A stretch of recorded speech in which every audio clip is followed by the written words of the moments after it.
Bonjour et bienvenue. Aujourd'hui, on se penche sur un texte qui est un peu un iceberg, je dirais.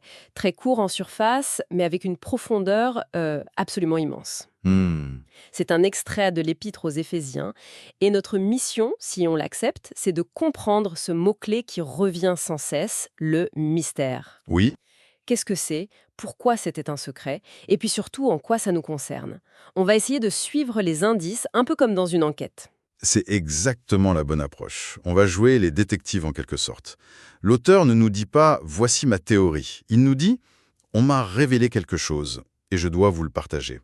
C'est très personnel en fait. Très. Tout son raisonnement part de là, de cette expérience pour arriver à des conséquences qui changent tout. Notre boulot, c'est de reconstituer ce puzzle pour voir l'image complète. Parfait. Alors, premier élément de l'enquête. Qui est notre témoin? Qui nous parle? Parce que le texte est plein de je, de moi. L'auteur est vraiment au centre. Oui, il s'implique totalement. Au verset 7, il se qualifie de ministre, mais il précise bien que c'est un don de la grâce de Dieu. Ça sonne pas vraiment comme un choix de carrière. Non, c'est un poids crucial. Il ne dit pas «j'ai décidé de faire ça», mais «on m'a donné cette mission». Et il devient encore plus précis juste après. Oui, Le verset 8, c'est sa carte de visite. Il dit «À moi, qui suis le moindre de tous les saints, cette grâce a été accordée d'annoncer aux païens». aux païens, voilà, les non-juifs. Exactement. Et ça, dans le contexte de l'époque, c'est presque une signature. C'est la vocation d'une figure bien précise du Nouveau Testament, l'apôtre Paul. L'apôtre des nations, comme on l'appelle, c'est son grand combat. Mais il y a cette autre phrase qui est étonnante. Le moindre de tous les saints. C'est de la fausse modestie ou il y a autre chose? C'est une excellente question. Et je pense pas du tout que ce soit de la fausse modestie, c'est une tension qu'on retrouve tout le temps chez lui. C'est-à-dire? Imaginez un chercheur qui fait une découverte immense. Plus la découverte est grande, plus il se sent petit face à elle. C'est cette dynamique. L'auteur est ébloui par l'immensité du message qu'il doit porter. Et en comparaison, il se sent tout petit. Voilà, presque un imposteur. Cette association entre une mission gigantesque et un sentiment d'indignité personnelle, c'est très très caractéristique de Paul. D'accord. Donc, on a un portrait robot assez clair. Un homme qui a reçu une mission divine, qui le dépasse, une mission très ciblée, parler à ceux qui étaient dehors. Exactement. Il ne parle pas en tant que théoricien, il parle en tant que messager. Et c'est ce qui nous amène justement au contenu du message. Au fameux mystère. Il insiste vraiment là-dessus, hein. Il dit que ce secret était caché depuis des générations, que personne n'en savait rien avant. Ça crée une attente quand même. Complètement. Alors c'est quoi ce secret qui a été si bien gardé? Il ne nous laisse pas deviner longtemps. Le verset 6, c'est la révélation. Le mystère est dévoilé et il tient en une seule phrase, mais chaque mot est une petite bombe. Ah oui? Il dit que le secret, c'est que les païens sont cohéritiers, forment un même corps et participent à la même promesse. C'est ça le grand secret. D'accord. Décortiquons ces bombes alors. La première, co-héritier. Ça sonne bien, mais ça veut dire quoi concrètement? On partage à 50-50? C'est plus fort que ça. Le préfixe «ko», en grec, il signifie une égalité parfaite. Il n'y a pas d'héritage de première classe et de seconde classe. Il n'y a pas les actionnaires historiques et les nouveaux. Donc tout le monde reçoit la même part. Exactement la même part, du même héritage, sans aucune condition. C'est déjà énorme. D'accord.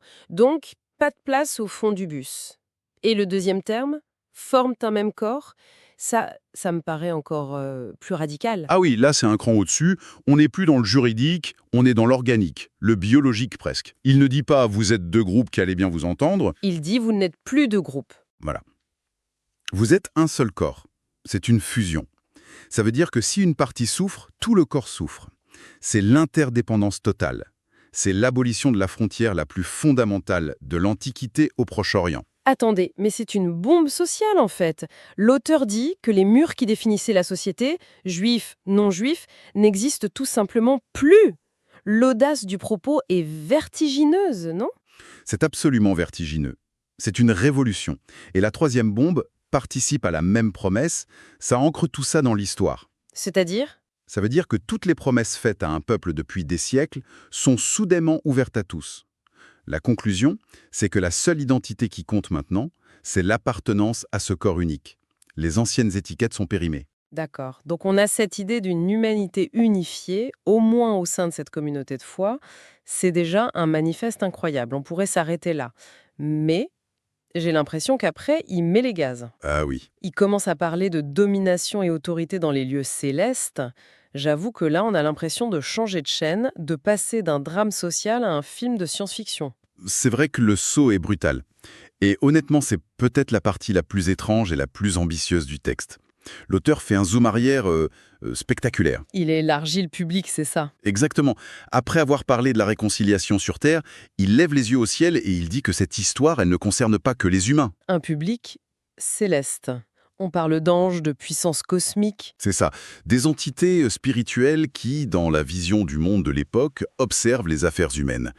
Et son idée est sidérante. Il dit que l'Église, cette communauté improbable, devient une sorte de spectacle. Un spectacle. Oui, un spectacle destiné à ce public céleste, pour leur montrer la sagesse infiniment variée de Dieu. L'Église devient une sorte de preuve vivante, une démonstration. C'est une excellente image. C'est même plus qu'une preuve, c'est une pièce de théâtre cosmique. L'auteur imagine ces puissances qui regardent la Terre et se disent « Comment c'est possible ? Réunir ces deux groupes, c'était impossible, c'est contre nature. » Et donc, l'Église, par sa simple existence, devient la démonstration d'une sagesse qui défie même la logique céleste. C'est ça. Une réconciliation sur Terre devient une leçon pour le ciel. C'est fou. Donc les enjeux d'une bonne entente dans une petite communauté au 1er siècle dépassent de loin ses propres membres. Leur unité a une résonance cosmique. C'est une responsabilité écrasante. Et pour enfoncer le clou, il dit que tout ça fait partie d'un dessein éternel. Ce n'est pas un plan B, une improvisation. C'était prévu depuis le début. Selon lui, c'était le plan de Dieu depuis le début des temps. Il connecte un événement sociologique très concret à la trame même de l'éternité. La petite histoire des hommes est le cœur de la grande histoire de l'univers. D'accord. Bon, après cette envolée cosmique, on a un peu la tête qui tourne. On est parti d'un homme, on est passé par une révolution sociale, et on se retrouve avec un spectacle pour les anges. On pourrait se sentir un peu loin de tout ça. Oui, on pourrait. Mais le texte ne nous abandonne pas en orbite, j'ai l'impression. Il atterrit. C'est ça. Et c'est toute la force de son argumentation. Il ne laisse jamais son lecteur dans la théologie abstraite. Tout ce plan grandiose a une conséquence très concrète, très personnelle. C'est le verset 12. Et qu'est-ce que c'est, cette conséquence directe ? Après avoir construit cette immense pyramide, il nous montre ce qu'il y a tout en haut. Il dit que le résultat de tout ça, c'est que nous avons, par la foi en lui, la liberté de nous approcher de Dieu avec confiance. La boucle est bouclée. Totalement. On est parti de l'expérience personnelle de l'auteur et on revient à une expérience personnelle accessible à tout le monde. Donc, si je comprends bien, l'unification horizontale entre les peuples, elle a pour conséquence directe une unification verticale entre l'humain et Dieu. C'est la conclusion logique. Parce que le mur entre les peuples est tombé, le mur entre l'humanité et Dieu tombe aussi. Et l'accès qu'il décrit est nouveau. Il est défini par deux mots, liberté et confiance. Ce ne sont pas des mots anodins. Pas du tout. On est loin d'une approche craintive, face à un Dieu lointain. Il parle d'une relation de proximité. On peut s'approcher avec confiance, comme un enfant, sans peur d'être jeté. C'est la traduction pratique et intime de tout ce grand plan cosmique. C'est le but final. La théologie, aussi grandiose soit-elle, n'est jamais une fin en soi. Elle vise à transformer la relation. La grandeur du plan de Dieu se mesure à la qualité de cette nouvelle intimité. Bon, si on fait le point sur notre enquête, on est parti d'un auteur qu'on a identifié comme étant probablement Paul. Un homme qui se sent tout petit face à une mission immense, annoncer un secret. Ce fameux mystère. Exactement. Et ce mystère, c'est cette idée révolutionnaire, la fusion totale et égalitaire de tous les peuples, juifs et non-juifs, en un seul corps. Ensuite, on a vu que cette unité sur Terre, ce n'était pas qu'une affaire humaine. Elle devient un spectacle, une démonstration de la sagesse de Dieu pour l'univers entier. C'est le volet cosmique, oui. Voilà. Et pour finir, toute cette construction impressionnante, de l'individu à l'univers, atterrit sur une conséquence très personnelle. Parce que tous les murs sont tombés, chaque croyant peut s'approcher de Dieu non plus avec crainte, mais avec liberté et confiance. C'est une architecture de pensée qui est remarquable. De l'appel d'un seul homme, on passe à la transformation de la société, puis à une leçon pour le cosmos, pour revenir à la prière confiante d'une seule personne. Tout est lié. C'est une vision du monde complète. Qui tient dans un mouchoir de poche, mais qui embrasse l'éternité.